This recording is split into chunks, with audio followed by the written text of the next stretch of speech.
На 17 и 18 мај годинава се организира третиот конгрес на студентите по медицина во Штип.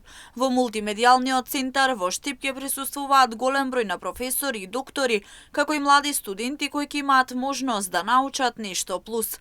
Организаторите посочуваат дека двата дена се резервирани за сите оние кои сакаат да се стекнат со нови знаења и вештини.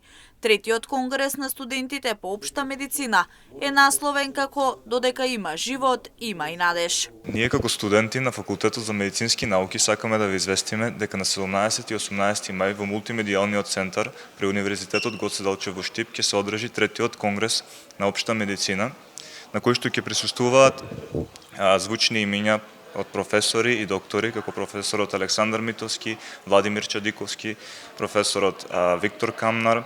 Се надевам дека ќе имаме супер расположение, ќе присуствуваат голем број на луѓе, се очекува дека ќе има присуство од околу 500 студенти и млади доктори. Покрај пленарните предавачи ќе имаме и работилници кои што ќе се одржат попладнето, ќе има од сите полиња на медицината, тие што први ќе се пријават ќе бидат секако првите кои што ќе влезат во работилниците ќе бидат ограничени. На конгресот покрај професорите можност за презентирање ќе имаат и самите студенти.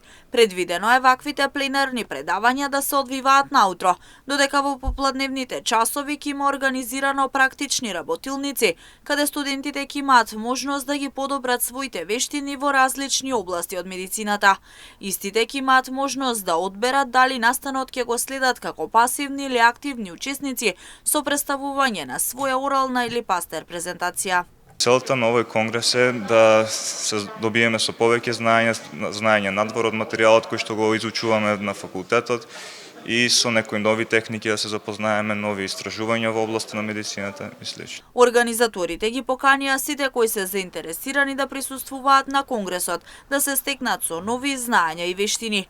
Вакви конгреси на студентите по општа медицина се реализираа во 2018 и 2019 година.